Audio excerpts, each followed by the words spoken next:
Dontaesboxingnation, what's going on, guys? First things first, I want to say congratulations to the new IBF welterweight champion of the world, Kell Brook.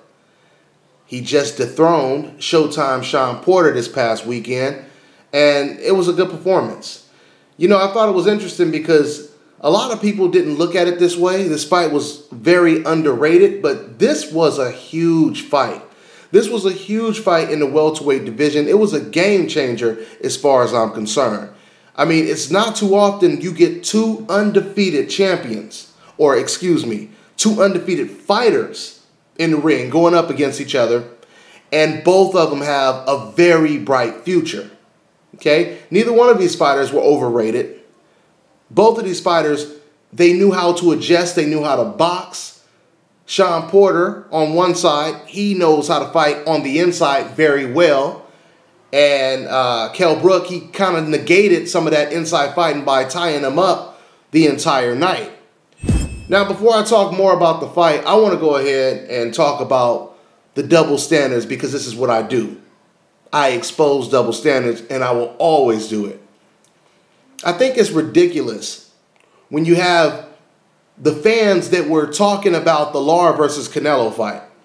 Everyone was saying, oh, you know, Canelo, he was the aggressor. Canelo was the one going to the body.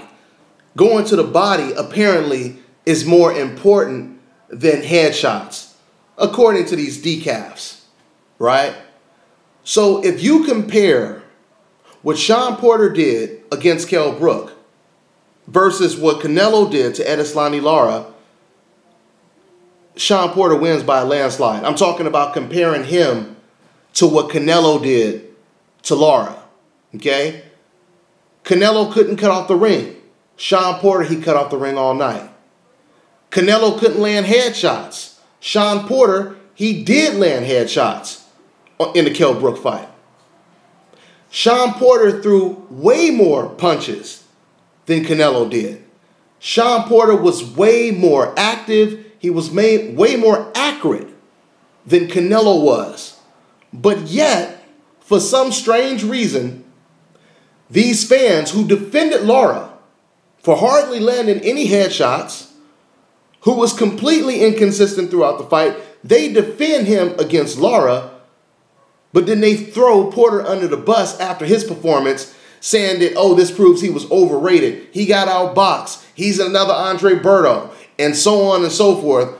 All of this ridiculous talk is what they say about Shawn Porter when it comes to the double standards. A clear contradiction is what it's called.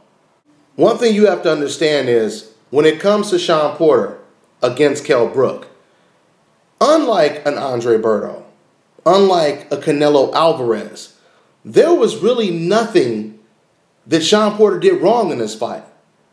And there was really nothing that Kell Brook did wrong in this fight. Kell Brook was just a better man. Kell Brook was very accurate with his right hand. In the earlier rounds, I was saying it throughout the fight, Kell Brook, he had a very accurate laser-like right hand. And what was so impressive with the right hand is he was timing that right hand to land even when Shawn Porter was bobbing and weaving back and forth. You know, it takes a lot of accuracy to hit a moving target like Kell Brook was doing. And of course, once Shawn Porter got on the inside, Kell Brook, he would tie him up right away. But I truly believe that Shawn Porter, he won this fight, you know, at least the first time I watched it. I watched the fight. I've only watched it once, I should say. But I watched the fight live. I have to go back home. I'm still out here in California, but I have to go home and watch the fight. You know, once I go home and watch the fight on TV and really sit down and focus and analyze it, then I could get a better assessment. But right now, I thought that Shawn Porter, he did enough work to win this fight. But it wasn't a robbery, nowhere near a robbery. It could have went either way. And you know a fight is close when the decision is just as intense as the fight was. That's what type of fight this was. That's what type of decision this was. I mean, nobody watching this fight can honestly say you knew for a fact who the judges had winning this fight, because it was a close fight. And this certainly wasn't a 117 to 111 type fight. This was a very close, competitive matchup. You know, these are the type of fights that I really love. when you have two fighters that have this type of skill and they're going against each other and they have to outthink each other, they have to avoid making mistakes that may get them knocked out, right? These are the type of matches that I really love to watch. Not just two dummies who are just making mistakes all night and they're not showing anything that I don't already know my damn self. Like I said, doing something that I already know how to do is not that impressive. I mean, anybody know how to get hit in the damn face. It don't take no damn skill or technique to get punched in the damn face. Everyone knows how to do that. That's why I'm impressed to see some Matrix type shit. Some stuff that maybe I don't know how to do. That is what is impressive, right? Once again, I use the hip hop analogy. When you're listening to some rap and you're listening to some song and you say to yourself, man, them lyrics are weak. I could come up with lyrics better than that and I don't even rap, right? That's not impressive. You want to hear something that makes you rewind it over and over and say, man, did you hear what he said? That was creative. And that's how I look at the sport of boxing. Okay, so going back to the fight, Shawn Porter, as far as I'm concerned, very impressive performance by him.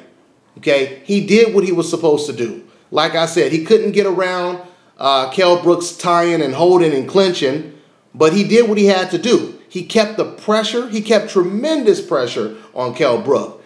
And I was impressed with Kell Brook, the fact that he didn't buckle under the pressure. Because that is the type of pressure that busts pipes, okay? And, you know, Kell Brook, he kept his composure, and Shawn Porter kept his. Shawn Porter, he kept coming forward. Every time Shawn Porter got caught with a good shot, he would come right back. It was a very competitive fight.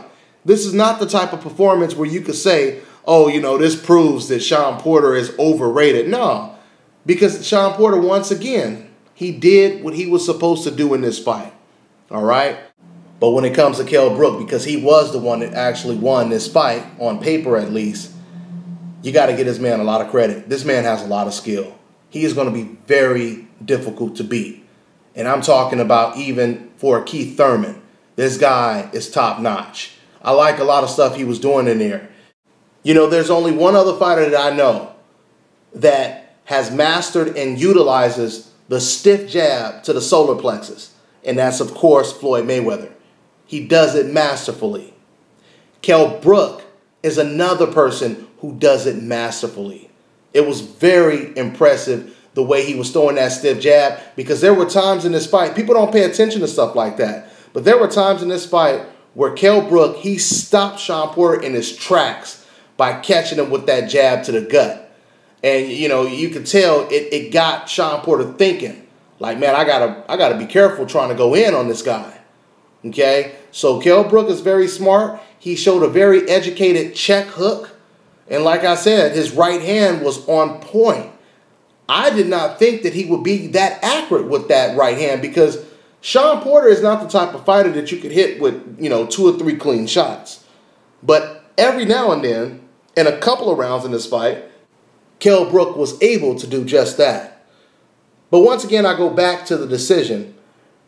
And I told you guys, I thought that Shawn Porter, he edged it out, did enough to win. Simply because this was the type of fight where you had, once again, 2 very skilled technicians that had good defense. Where there wasn't a whole bunch of clean shots, you know, landed back and forth.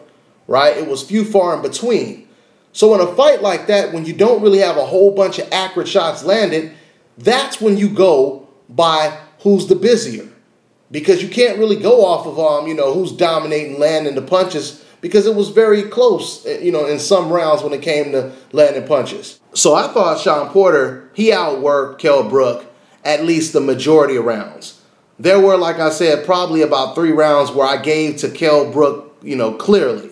But outside of that, I thought that Shawn Porter was a lot busier than he was. So nonetheless, you know, both of these fighters are still on top of the sport. I still see Shawn Porter beating the majority of top welterweights in the division, along with Kell Brook now.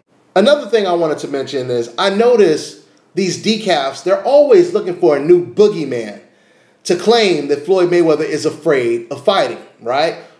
And Shawn Porter, he was that new boogeyman. for the time that he was on top. Everyone was saying Floyd Mayweather's afraid of him. He's ducking him. Why won't you fight Shawn Porter? So on and so forth, right? Now, as soon as this fight got signed and the closer we got to this fight, I started to notice those same people who were saying that before, all of a sudden they starting to say Shawn Porter is overrated. He's going to get his ass kicked by Kell Brook and so on and so forth. Then after the fight, now they're really saying he's overrated. Like I said, once again, he's another Andre Berto and so on and so forth, which I'm going to break down that Andre Berto comparison on my radio show this Tuesday. But nevertheless, they flipped so quick to throw this guy under the bus. And I'm going to tell you what it means. What it means is they never liked Shawn Porter just like they never liked Floyd Mayweather. Once again, this is all based on emotions, right? It was the lesser of two evils. They couldn't stand Floyd, so they used Shawn Porter to attack Floyd. But once Shawn Porter was fighting someone else, then they started to attack Shawn Porter, calling him a bum. He's this, he's overrated, he's Berto, and so on and so forth. I mean, did you guys notice this pattern? It can't be all coincidental. There's always a new boogeyman that they're claiming Floyd Mayweather is afraid of. They did this, they used Shane Mosley as the boogeyman. Then Canelo was the boogeyman. Robert Guerrero was the boogeyman. Shawn Porter was the boogeyman. And soon as these fighters lose to either Floyd Mayweather or another opponent, then all of a sudden they're garbage. Then all of a sudden this and that. Or, to really add insult to injury, they'll actually praise someone like Canelo while trying to take away credit for Floyd Mayweather for beating him. It's ridiculous. It's ridiculous. So now we're going to move on and search for a new boogeyman, which that'll probably be Keith Thurman. Then they're going to do the same thing with Keith Thurman if he ever loses. So, you know, we know what time it is. But once again, I'm going to keep exposing the decafs and the double standards. I'm on to the next one.